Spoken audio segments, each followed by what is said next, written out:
Hello and welcome to the No Hesitations podcast. We are your co-hosts, Kristen Marvin with Solutions by Kristen and Nick Spinelli. That's me. We talk about all things leadership, successes, challenges, and every topic in between with the goal of helping you to become a better leader yourself.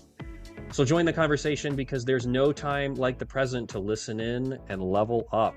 Kristen, it is Friday afternoon. How are you doing today? Yahoo! I'm great. Just coming back from a vacation. Tyler and I celebrated our 16th wedding anniversary last weekend and ran up to the mountains in Flagstaff to escape the heat, which was beautiful and made me feel like I was back in Colorado, which is amazing. And you know what it's like when you come off vacation and you get right back into the grind. It takes a couple days. So I'm feeling caught up now, loving the short week, and definitely ready for the weekend. How about you?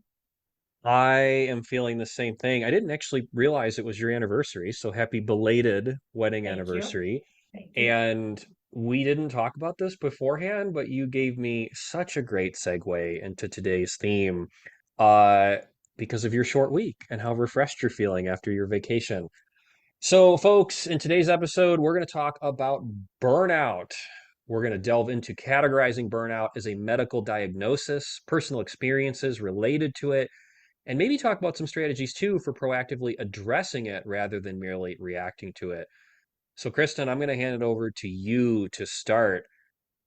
What is burnout, and why is this one of the very first topics that we are tackling on this show? Burnout is, I think it means a lot of different things to a lot of different people. It's a topic that has been coming up. I heard burnout a couple times before the pandemic. Obviously, working in hospitality, it was a phrase that I heard often, but during the pandemic and then post-pandemic, I'm hearing the term burnout every single day. I'm seeing it all over LinkedIn. I'm seeing it all over the news. Somebody compared it today to a fire that's been put out and kind of smoldering, right? That's kind of where the term came from. But it's out there more than it's ever been before, and there's so many people talking about it, and I thought it would be a really great opportunity for us to just have a casual conversation around it. I actually found an article last week when I was writing my newsletter on LinkedIn about the World Health Organization actually classifying burnout as a medical diagnosis, which was news to me. They've actually said now that it's a syndrome conceptualized as resulting from chronic workplace stress that has not been successfully managed. So I thought, what a great opportunity for us to have a conversation around what burnout looks like, how it shows up, and how to prevent it.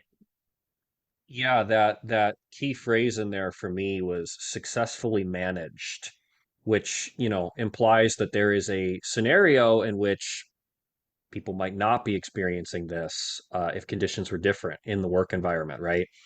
Um, I know for me, this is something that I have personally experienced at many, many, many, many jobs. I would argue probably all of the various positions I've held, paid or unpaid, over the last 10 years. And like so many other things in history, mental health included, right? Just because it wasn't a formal diagnosis up until recently doesn't mean that it wasn't real and that people haven't been dealing with this for a long time, especially under capitalism, right? So I'm curious, in your experience, when did you first experience burnout? Maybe even before you knew what it was called, right? Like, can you think back to the first time that really you experienced something similar to what that diagnosis describes? I think for me, I really experienced burnout during the pandemic. Um, I was working in, I was working for a local ice cream company that's beautiful and amazing ice cream. Our industry turnover was 100% anyway before the pandemic. Wait, 100%? It's the ice cream industry is amazing, but you employ high schoolers and college students, and they're all part Right. time, right? So hold on, just quick sidebar. 100%, what does that mean in terms of how soon are all of those? If every single person is turning over, how soon is that happening under Well, that? there's a huge hiring phase that happens right around the school years, right? When school starts and school stops. But you're always hiring. You always have to be hiring. You have to have your finger on the pulse. You're always hiring, you're always training, you're always turning people over. It's just something that you build into the model. Mhm. And I did not necessarily realize that. I also was not taking care of my health. I was Mhm. drinking heavily. I was very stressed out by the pandemic. I was trying to figure out how to navigate through this very scary time where some days we wondered if we were going to make it, right? If we were going to live or Right. not, and trying to figure out how to be a leader for all these other people and keep people calm and keep people safe and continue. We were lucky we didn't have to hire a lot of people during the pandemic, but you had to be on all the time because we were constantly getting updates daily of changes that needed to happen to the business, right? Different procedures that we had to put into place. And typically with business strategy, you can, take some time to think through those things, discuss them. We were just getting everything handed down from what the cities and counties were telling us, right? And they needed to be Sure. implemented immediately. So anyway, that's when I really started to understand that I was getting burnout. And I felt like I was for me, it felt like water skiing. Felt like, and I don't know how to water ski. I'm not, it's not something I'm good at. I don't even know if I could get up on the skis. So it felt completely out of control, but I did not see it as something that I wanted to admit to myself, because in the hospitality industry, it's all about the grind, and the grind is kind of a badge of honor. And so I saw even admitting to myself that I was feeling burnout as a sign of weakness and not something that I was ready to admit. And when I finally admitted it, that's the moment that I realized that I actually had control over this and I had the ability to do something about it. I just didn't know what that was. Right. And we don't have to unpack that moment too much, but I'm curious, what for you really led to that mindset shift from recognizing that something was wrong and, in your words, seeing that as like a weakness or maybe just even something you didn't want to deal with in that moment, right? What led to the shift from that to, oh, actually, I really need to get on this, you know? Yeah, I was trying to cope with the stress and turn off the stress by drinking, honestly. And I would wake up in the morning and feel awful and try to work out and get myself back in a good headspace in order to do the things that I needed to do. And I woke up one day and I was just in so much physical pain, and I was like, I have to stop coping like this. This is not working. Right. Yeah. Right. Yeah. What about you, Nick? Have That, you experienced any burnout or? oh, I have so many examples, but I'll go back to my early outdoor ed days, right? Where very similarly, we never use the phrase turn and burn in that industry, in that field.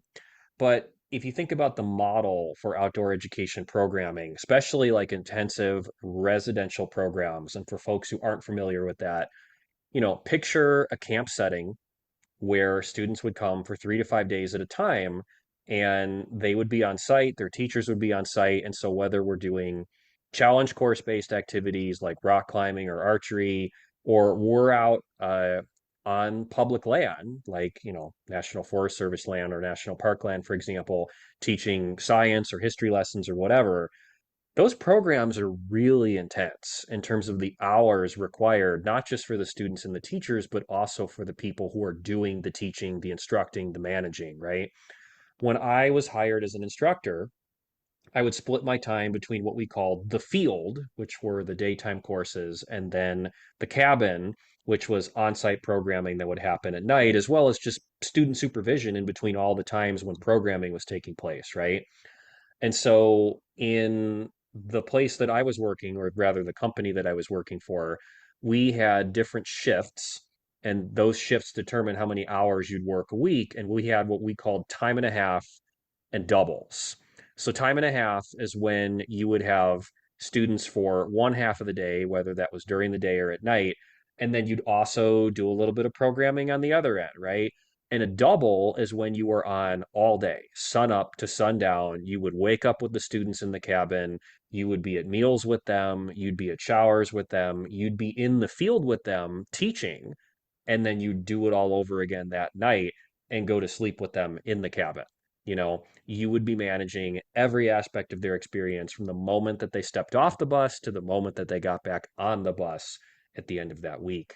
Um, yeah, obviously, not everyone got to work a double or even time and a half, right? And certainly it was a badge of honor to be tapped for that because that means that you were seen as capable, as responsible, as having enough composure and experience to really handle yourself, keep people safe, and also deliver high quality programming. The first time I worked a double, was friggin' awesome, right? I'm making twice my normal hourly rate. I am out here crushing it. Look at me go. I only get one meal off a day. Well, after doing that for 9 months, not working a double every week, but working a lot of time and a half, occasionally coming in and working essentially half of a double, right? Even if that was just half of a week, you were on all day, every day. I realized that even with the weekend off, that is so intense, that workload, right? And just having to be on all day, 15 or 16 hours a day, every day, especially with kids. Kids are intense. Kids are great. Kids are also intense. Uh, I would get to my weekends, and I remember I would drive down the mountain to where I was living at the time in Big Bear Lake in California. I would just lay in bed for Saturday and then even most of Sunday, right? And granted, that's not how all of my colleagues were. A lot of them would, be in the van and they would be down the mountain at Joshua Tree climbing, that night on Friday, right? But for me, after a year and a half, 2 years in that field, I realized that I just had absolutely no energy and no gas in the tank to keep doing that, right?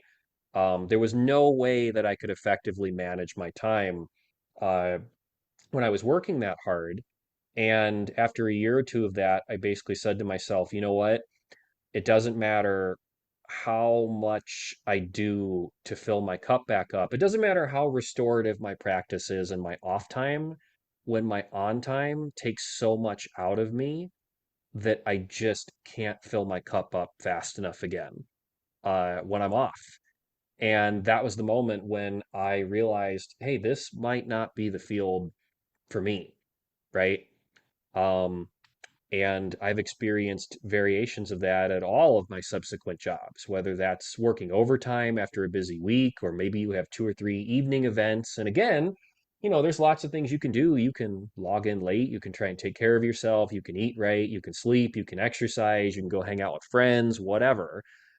Saying no really helps. But also, where is the balance? You need to figure out where that line is for you as a person. And I found out that my line is right around 50 hours. If I put in more than 50 hours in a calendar week, I'm wrecked. There isn't much left after that. I'm just a burned out husk, to go back to your wildfire analogy earlier, right? So what do you do about that, and how do you find the courage, in my case, to admit to yourself that, hey, this isn't that I can't physically do this, it's that maybe I shouldn't, right? This is my limit. So how do I manage myself under that? Anyway, that's my experience with it. And sometimes it's real sneaky because you'll say to yourself, hey, this is going to be a big week, and I just know that I need to show up and get through it. And then you get to the end of it and you're so tired, you don't even realize that you're tired. Totally. I'm sure anybody that's listening to this and from the restaurant business is probably chuckling at you like I was about getting to work a double. A lot of people in the restaurant business have to work doubles, or they are All the working time. doubles because they need to make money. But that life Right. is consistent and happens often in the restaurant world. I think, you know, when I was constantly doing what I loved, it didn't matter how many hours I was working. I was driven, the purpose was there. I loved what I did.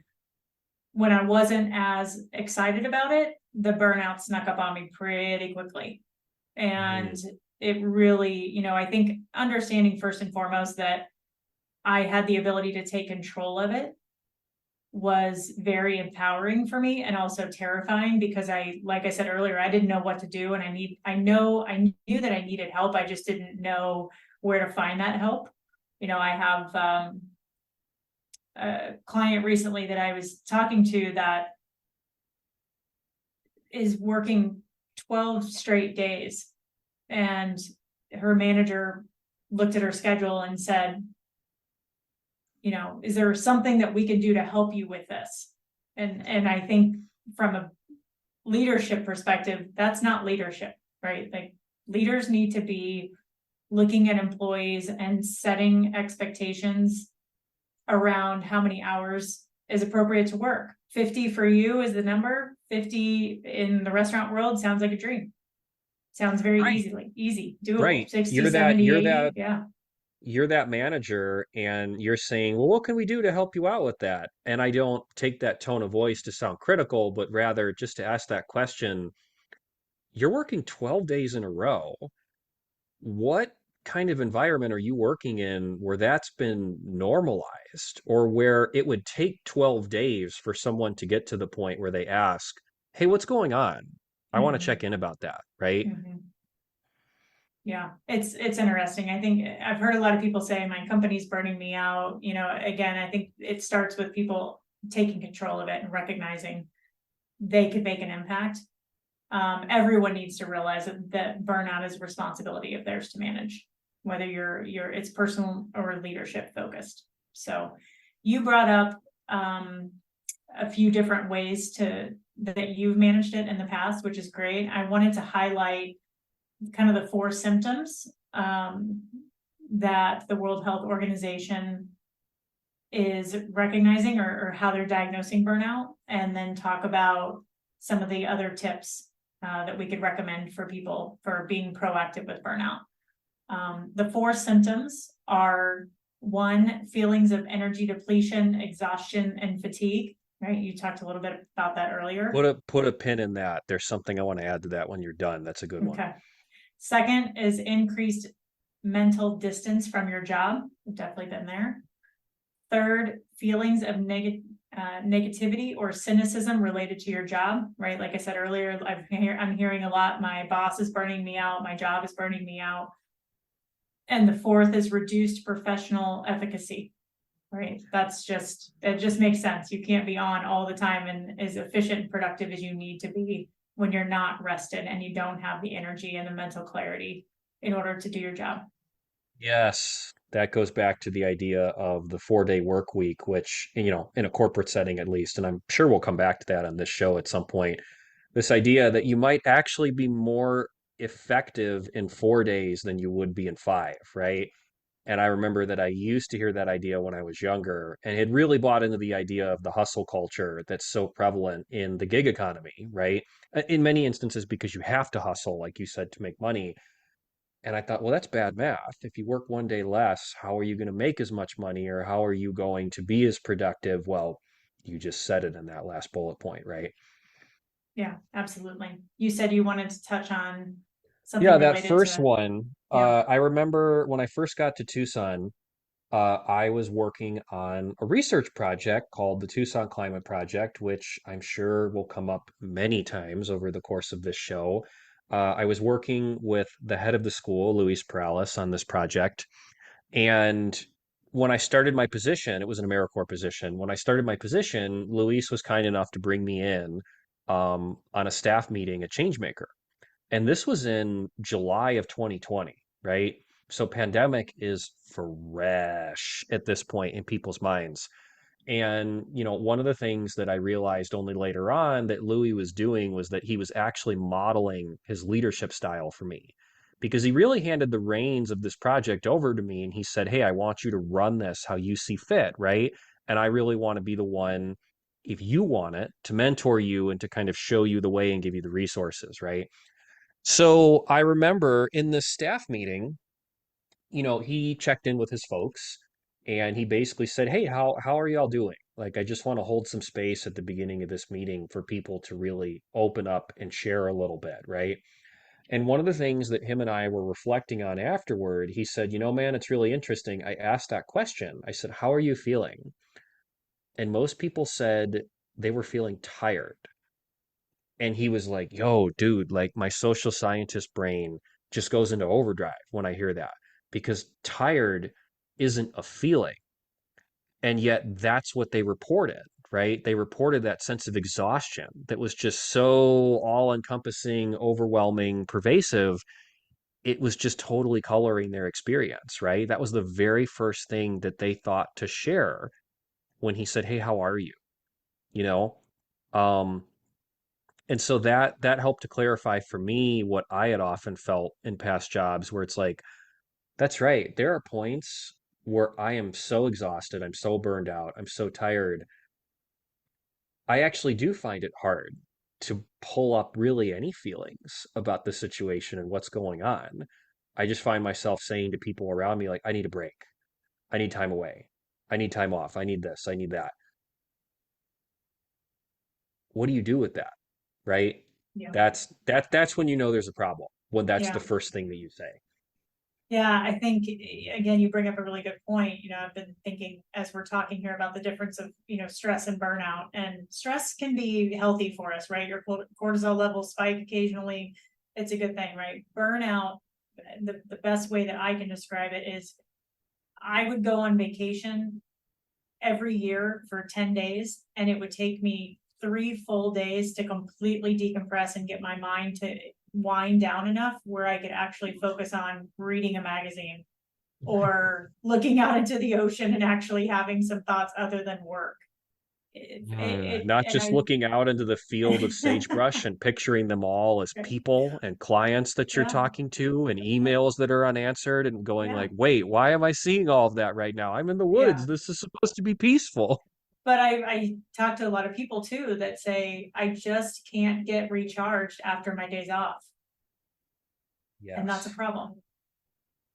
So here's something I wanted to touch on earlier. And we don't have to go too deep into this in this first conversation, but we're talking about burnout. I'm thinking about people, in an organization with a hierarchy, right? People who are in management positions, leadership positions. What does burnout look like for them specifically? And how can it be, in some cases, even more severe than it is for someone who isn't in a leadership role? I'm thinking about a lot of the conversation, the chatter that we've heard both in the media as well as in the academic space over the last few years about how people who are CEOs, executive directors, board members, etc., are really doing the jobs of two or three people and how sustainable that is, right? What does this look like for people who are in the C-suite, who are in senior management positions? In your experience, how has this manifested for them? How did it manifest for you? And what did you do to address that when you found yourself in a position where you were again doing the work of two or three people and realized that, hey, that's not sustainable? Well, I think it's something that happens to any, local restaurant group. A lot of restaurant owners don't have the luxury or the profit to hire multiple people. You are HR, you are marketing, you are purchasing, right? You are doing all of the things that the restaurant needs to do. And you also have to make time to work the floor and check in with your team. And a lot of times in the restaurant world, you're not, a lot of people don't set aside the time to strategize and be proactive. You again, like you're water skiing, right? You are putting out fires constantly. I hear that verbiage used a lot. You're answering emails while you're water skiing. I'm picturing Right. you on the water skis as you're trying to like pull your phone out and like Right. type a message with one hand as you're holding both skis with the other. Yeah.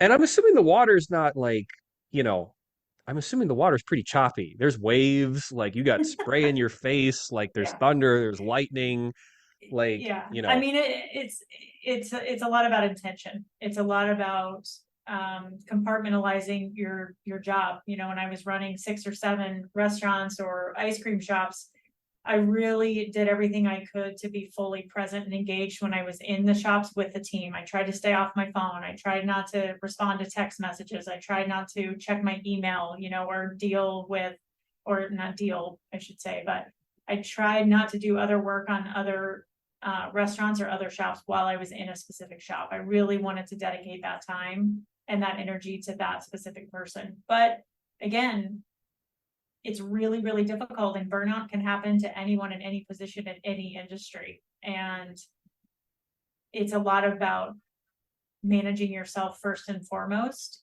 and understanding what your boundaries are and what your capabilities are, and not signing up for jobs that you can't handle. And I think when you realize that you're moving towards that point of burnout where you feel like what you're doing is not sustainable, like you mentioned earlier, that's when you have to stop what you're doing and take a moment to slow down and think about what the next best course of action is. Agreed. And I think it's worth saying out loud right now that, there are really two sides to this, right? We're talking about one of them today.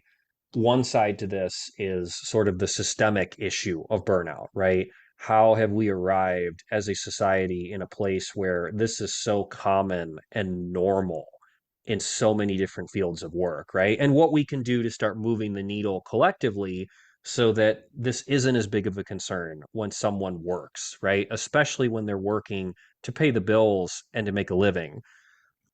The other part, of course, is okay, I can't change the world overnight, right? We're talking about a structural systemic issue. This is huge and it intersects with so many other things. Like I mentioned capitalism just in a throwaway remark earlier, but it's true, right? When you operate in an economic system that really is focused on maximum productivity at all times, that of course feeds into what we're talking about right now. That's all content for future episodes. But really bringing it back to the individual for a moment and how, well, rather, what we can do with the power that we have to manage ourselves, to set those boundaries, and to really prevent this from happening as much as we possibly can. I want to come back to those tips. What else? What else did you find really worked for you? Or actually, you know what? Here's the question. Sometimes it just takes me a few words to get there. Here's the question I want to ask you. When you realized that this was happening to you, what was that like to start communicating that to the people around you? How did that feel? And what was that experience? Because I know for me, right, walking into a meeting with my supervisor and saying, I'm feeling burned out. And not just saying that as like a quick, like, hey, how you doing today? But like really seriously putting that on the table and saying, this is where I am. What was that like for you? How did that play out? And what did you Yeah. learn from Well, navigating that for the first time? it's interesting that you use the verbiage happening to me, because I was absolutely in a victim mentality. Everything was Mm. happening to me. I had control over nothing. This was the pandemic's fault. This was, me drinking too Is the much's fault. I world mean, acting upon you, or are you acting upon the world? yeah. Yeah. So I think the way that I was communicating it was a lot of not necessarily blame, but just lack of taking control. Again, because I Mm. didn't know what to do. And so it Lack of didn't, personal accountability. yeah, I've always struggled with vulnerability in my leadership. And so for me to raise my hand and say, I don't feel like I can do this anymore. I feel burnt out. I feel like I'm not being successful. I feel like I can't find any wins here. That sucked. I mean, there were many times I was crying in front of my boss I was gonna uncontrollably. say, how scary was that? It was very scary. Again, like I pride myself on always being in control, not Mm. showing emotion on purpose. I've always, I've had really thick skin in this industry, and I've been told that a lot, and I always took a lot of pride in that. But letting your guard down and admitting that you need help is one of the best things that I've ever done to save my life. So, Well, I was about to say, what happened when and these are my words, what happened when you invited that openness and you created the space to talk about that openly and honestly? well, it's interesting because actually today I sat in on a workshop for Brene Brown's Dare to Lead, and Ah, yes, heard Dr. about Brown. She's learned that you wonderful. she is, but learned that you can't have courage without vulnerability. And Yes. so I realized in that moment today that when you are vulnerable and you open yourself up like that, you immediately get love and support from people. Yes. And that's what happened for me. That's amazing. Yeah. And, vulnerability, I want to just make a quick comment on that. How to be vulnerable is a whole series of podcasts unto itself, right? One of the things that I really enjoy about Brené's work as a social scientist, unpacking shame, guilt, and what it means to be vulnerable as a leader, is that she doesn't just throw out vulnerability as a solution and say, well, that's what you do. Well, no, there's actually a lot that goes into cultivating that ability. And what that looks like for each of us in our own work. So I want to come back to that in the future. I think that'll be really important when we pick up this conversation again in the future. Yeah, that's But part you of the said that for reason. you, no, Yeah, go ahead. I was just gonna say that's part of the reason why I wanted to do the podcast as well, was to share stories and be vulnerable and practice. Just like Yes, that's what mental fitness is all about. Just like exercising a muscle in your body, you got to exercise your brain. So yes. In the yeah, same way that when you exercise a muscle, you're actually breaking down that muscle mass, right? And then it's building up and becoming stronger afterward. Oh, of course, it's not easy to talk about that at all, but I'm glad that you shared because you said that for you the result was positive. Like it allowed something to become or to be that wasn't previously. Again, my words, it sounds like it allowed you to heal a little bit. it did. Again, it was scary because then people start asking you what you need, and I didn't have the answer to that, and I had to be Ah, okay with that. yes, that extra that next step, right? When you're like you finally work up the courage to share how you're actually feeling, and then someone looks at you and says, "How can I help?" And that moment of utter panic for me when I was first starting to lean into this, right? Of like, I don't know. I haven't thought about that. Like, I never even thought someone would ask me that question. Um, yeah, I mean, I know we're gonna start to wrap up here in a minute, at least for this episode, but maybe that'll be my last question before we start to do that. For you, when you finally got in touch with what your answer was, when someone said, "How could they help?" What did you say? What did you realize that you needed? I needed professional help. I needed a coach. I needed a champion. I needed someone to listen to what I was saying, to reflect back what I was saying. I needed somebody to call me out on my bullshit. I needed somebody to help me get out of my victim mentality. Yes. And I needed someone to point out the great things that I was doing because I could not see any of that. Mm, that isn't dissimilar to what I needed. I needed someone to give me permission to work less. I needed someone to give me permission to, well, you and I have actually talked about this off the record. I needed permission not to be perfect all of the time. And it's funny, right? Because no one was necessarily demanding that from me. I was demanding it from myself. And of course, we could talk all about how I internalized all these messages from the culture that we live in about perfectionism, right? That's white supremacy culture. But I needed someone to look at me and just say, hey, you're enough. And like, whatever you do today, whatever you do tomorrow, I trust that you are giving me your best, whatever that looks like. Your best is not always going to be the same. Your best will change over time. But I know that however you're showing up in any given moment, you're doing it with integrity. You care. And that if you need anything, that you can ask. So Mhm. don't sweat it.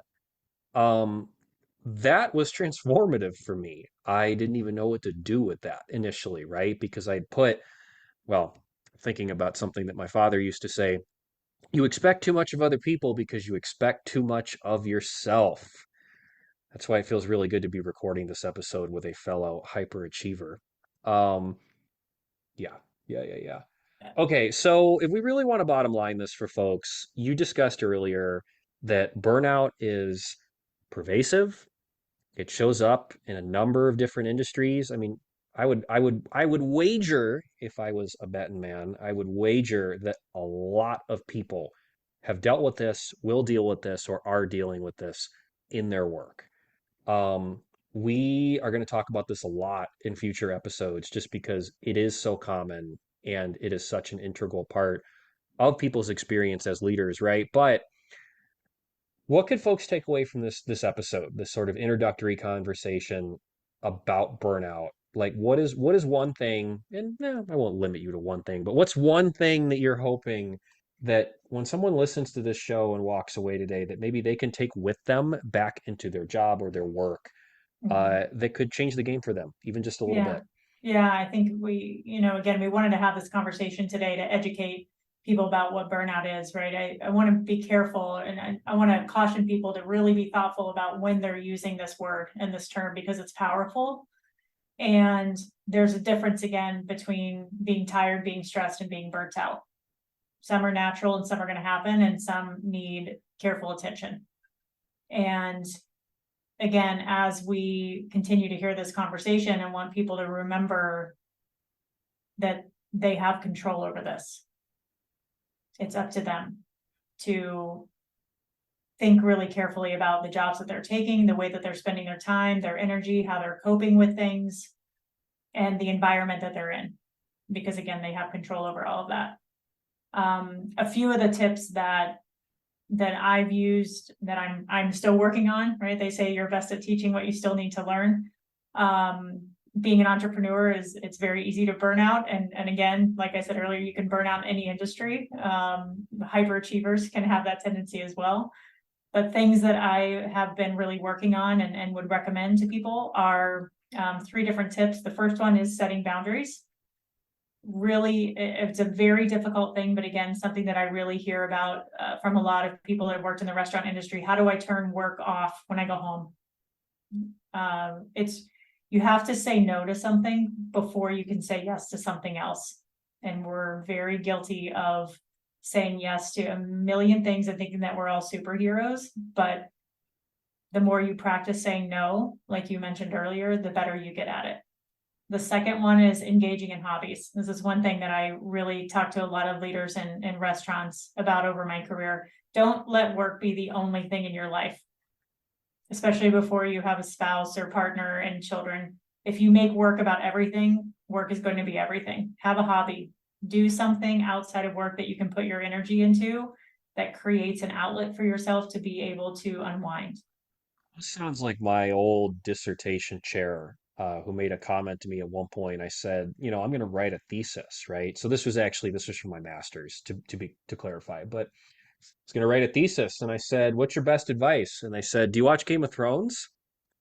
And I said, "I'm sorry." And they go, "Find a show to watch." They're like, "You're not going to want to read in your spare time." And I was like, "Oh, but I love to read." And they were like, "No." They're like, "What do you like? Harry Potter? Do you like to watch sports? Do you like K-dramas?" They're like, "Find a show. Watch that show a lot when you're not at school." And they were like, "And you'll graduate." I love it. I love it.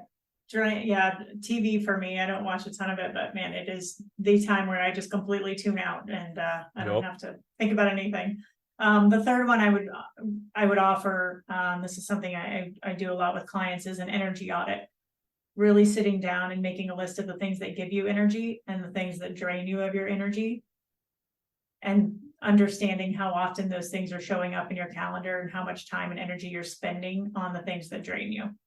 Creating that Yes. awareness and making that choice is really powerful. So, Right. I mentioned how intersectional some of these issues are earlier, and I'm using that word with a lot of intention. I really do mean intersectionality in the Black feminist definition of the term. Yeah, if you look at where your energy's going on a daily basis, you look at all these different aspects of your identity, whether that's as a professional, as a member of the community, as a child, as a parent, as, someone who is in relationship with someone else, you have multiple jobs, whatever. If you go through all of that and, to Kristen's point about the victim mindset, right? You're feeling like, wow, I don't feel like I have a lot of control. Well, then, and this is something that I've really been grappling with over the last year of my life, I felt like I had no control. I felt like I had no control with my job, with my family, with all these commitments, with these obligations. I just felt like my energy was going everywhere, all directions at all times, right? Well, what steps can I start to take so that I can restore some of that control, right? How much of this is me just spinning out and really feeling untethered in a way that's really unproductive? And how much of this can I actually wrap my hands around and say, like, no, like if I get the right group of people around me, as you said, I start working with a coach. In my instance, that also meant working with a therapist, putting together the success team, as I would call it, right? To have those people to mirror those things back to you to really help you to understand, where can I make change? What are the small things I can do in this moment? What are the big things that I can work toward over time? That's a game changer, right? And I know that for me, I'm still early on in that process myself, but I was able to say no to enough other things that I was able to say yes to doing this podcast with you, which is awesome. This is so totally how I want to be spending my time. A year ago, I couldn't have done this. I probably would have said yes, and I would have flamed out 3 months later, and it would have just been bad news bears for you and I both, because nobody wants to do that, right? Yeah, it's beautiful when you learn how to start saying no and you can start saying yes to the things that you want to spend your time and energy on. That's where happiness comes from. And you start living Yeah. a fulfilled life, and everyone deserves that. So there's a Yes. lot of ways that you can combat burnout and be proactive with it. You just need to pick one thing that works for you and start there. It's one tiny step is all you need to take. Right. Most definitely. All right, we're going to talk about this a lot more, most especially with our guests in the coming weeks and months on this show. Kristen, is there anything else that you want to put on the record before we wrap this thing up? No, thank you so much, Nick. I appreciate it. Okay, beautiful. Folks, for more on no hesitations and helpful leadership tips in general, follow us on LinkedIn, Kristen Marvin and Nick Spinelli, or subscribe to the Solutions by Kristen newsletter on LinkedIn or at kristenmarvin.com. You have been listening to the No Hesitations podcast. Thank you so much, as always, for tuning in, and we will see you, air quotes, next time. Thanks, Nick.